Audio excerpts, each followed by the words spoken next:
Hello everybody, welcome back to the workshop. So in this video we're going to cut straight to the chase and we're going to be taking a look at the actual forging capacity of these treadle hammer kits that we sell over at our website, www.blacksmithingblanks.com. Be sure to check that out down in the description down below. So without further ado, let's jump right into the video and we'll talk after.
So let's take a look at the damage, shall we?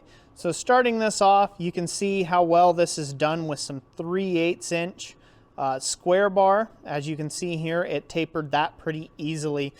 Everything I've done here to just keep it true and honest, all this was just one heat. I didn't go for a second heat or a third heat to finish anything off like maybe that some of the thicker pieces should have been done. I just went for one singular heat so I could keep everything truthful and fair. So there's what we were able to accomplish with one heat on some 3/8 inch square. Moving up from there, we use the, this would be the 1/2 inch. This was a 1/2 inch round bar, mainly because it just didn't have any 1/2 inch square on stock to work with. But there's a one heat taper on that. I could have pushed it a little further if I worked a little faster, but there you go. It handled 1/2 inch, no problem, as you can see in the video. Now we're moving up to 5/8 inch round. As you can see, a really nice one heat taper there on 5/8 round. Now we jump all the way up just because I don't have 3/4, but I did have 7/8 inch round on stock. And this is about what I felt was an effective heat to get work done. And there's your, again, 7/8 inch round bar there. That's how much work we were able to get done on the 7/8 inch round. We definitely reduced it by about half of that. We definitely reduced that by half. Next up, we had some 1 inch square. As you can see, we've reduced that maybe by a good third. I would say by about a third. And we did a little longer taper on this 1 inch square bar. It's kind of hard to show the difference in the taper there. But there you go. So we had 1 inch square. That's about the distance we were able to move on that. Again, it reduced it by about a third. Now the real fun one that was in the video is now we're starting to get to the further limits of what this simple tool and machine can do for you. This is a 2 1/4 inch round chunk of 4140 underneath there. Now you can see I welded a handle to it like in the video. Man, that thing's hard to hold up. But look how much that squatted. Now again, this is all one heat. This isn't 5 heats, 10 heats. That's one heat, trying to square up the 4140. Again, this would have required a second heat to square it up, and then maybe even a third heat to finish it off, to be able to square up a big chunk like this, a 4140. Now this thing here, by my estimation, probably weighs about 2.5 pounds. So that's 2.5 pounds of 4140 under this air-assisted treadle hammer. I would say that result is really, really, really good. And again, this thing was about 3 inches long or so. So, you know, 3 inches long, 2 1/4 inch round diameter, 4140. Pretty insane that it's able to take and move that. That's a lot of steel to move, even if you have a striker swinging for the fences. So that's pretty awesome. Now, let's move over to the other stuff that we had in the video. Obviously, we had to do the obligatory railroad spike. And you can see that tapered that out like nothing. Of course, that's 5/8 inch square bar, not 5/8 inch round. So there's a bit more mass in that when you're working with square than versus with round. But you can see it drew out that point, no problem. Now, we'll move on to the flat stock. Again, this was 1/4x1 flat. You can see the difference that it made on that.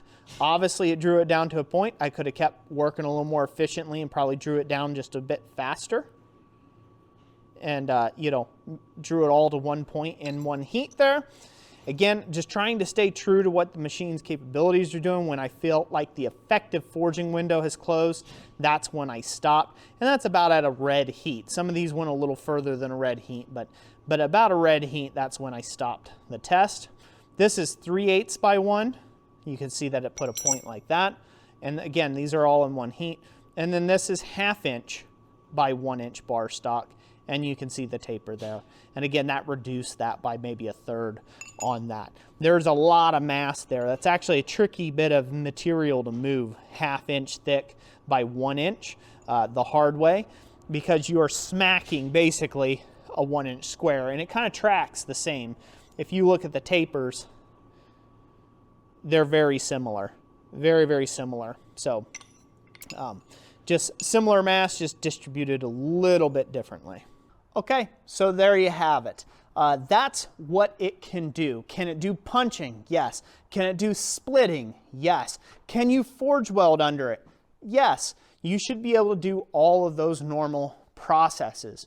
What can't you do under this? Don't expect this to be a 100-pound power hammer.